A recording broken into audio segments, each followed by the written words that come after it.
तुम ना होते तो मैं क्या करती? वही जो अब कर रही हो, कुछ भी कर सकती हो। हाँ,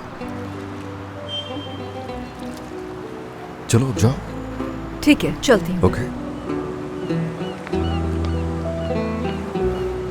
अरे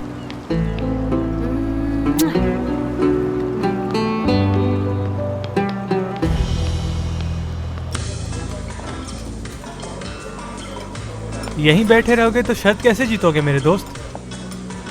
मेरे भाई थोड़ा सब्र रखो ना, वो जिद्दी लड़की ऐसा ही है ना। देखते हैं क्या होता है। तो मतलब अगर मैं नहीं कर सकता तो मुझे शहर छोड़ना पड़ेगा।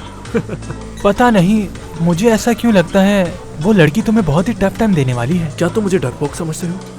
हाँ, सोच है तुम्हारी। मोटरसाइकिल रेडी कर लो, क्योंकि अब ये मेरी होने वाली है। तो ठीक है फिर, तो क्यों ना इस शर्त के लिए हम एक टाइम डिसाइड कर लेते हैं। तो बोलो, मंजूर है? ठीक है, बोलो।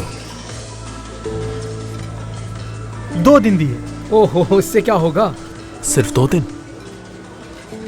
उसे मेरे साथ लाने की बात हो रही है, फल खरीदने की नहीं। इतनी महंगी बाइक के लिए टास्क भी तो टफ दूंगा तुम्हें। अभी भी वक्त है, चाहो तो बोले हुए अल्फाज वापस ले सकते हो।